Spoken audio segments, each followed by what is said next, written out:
این سرودی خلقی را چند سال پیش انسامبل بیبیان ناحیه شهرستان برای پیشواز مهمانان عالی‌قدر آماده نموده سروده بودند که شهرت یار نمود. سرودی جانم به شهرستان بیا هزاران مخلص دارد و ساکنان این ناحیه با توجه زیاد این سرود را گوش میکنند.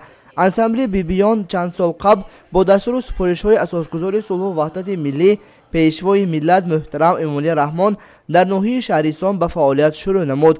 کارمندان انسامبل اساساً از حساب نفقه خوران و سابقه داران ساحه‌های گوناگون می باشد. آنها در کودکستان و بیمارخانه و هم ساحه برق چندین سال کار نموده امروز باشد برای پیشبرد ساحه فرهنگ ناحیه شهرستان خدمت نموده ایستادند. انسامبل بیبی ها از سال 2014 به نقشه گرفته شد. ما یک گروه زن‌های ناحیه شهرستان از هر گونه کارخانه ها آمده در این انسامبل اشتراک کرده. من خودم ایسای و ظرافت سعیدونه در کودکستان گونچه کار میکنم. من صنعت رو دوست می‌دارم، بسیار هوسکارم. اگر یگان تلویزیون به یگان موسیقی نقش دادم و یک خواجینم تو برام رقص میکنید. حاضر ما در گروه ما 13 نفر زن‌ها اشتراک میکنن. ما صنعت رو دوست می‌داریم. انسامبل فولکلوری و اتنوگرافی بیبیان ناحیه شهرستان ترغیبگری رسم و آیین‌های اجدادی، سنت نیاگان، احیا بخشنده سروده‌های خلقی قدیمه بوده. امروز زیاد از 10 نفر زنان در آن فعالیت دارد.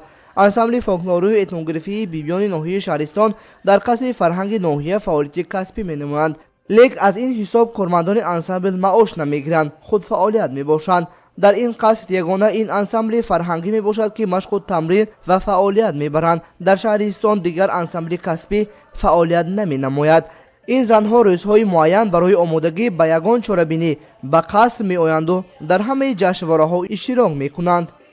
ما یک ماه زنها یگان خیلی شتات نباشدم دویده رفتیم که برای که به خودم سنت خودم نشان دادن. ما همین قدر دوست می‌داریم که نمیدونم گون که ما به همین روز همین سرود خواندن در کار 13 نفر حاضر ناظر، لیکن همین 13 نفر یکی در تیبی خلق کار میکنن، یکی در لیچه، یکی در باغچه کار میکنن، یکی در دیگر ساحه‌های دیگر کار میکنند.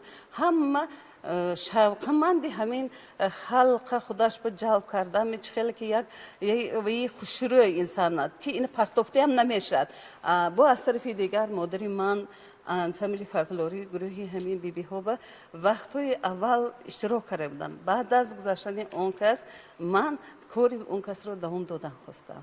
یگان نفری از کارمندان انسامبل بیبیان ناحیه شهرستان دیپلم از ساحه فرهنگ ندارند، لیک شوق و ذوق و استعداد بزرگشان آنها را روی صحنه آورده است و در آینده تا چاره‌بینی‌های سطح جمهوری استعداد خود را نشان دادن می‌خواهند. گزارش فرخ عثمانوف از ناحیه شهرستان مخصوص برای برنامه اطلاعاتی نوید.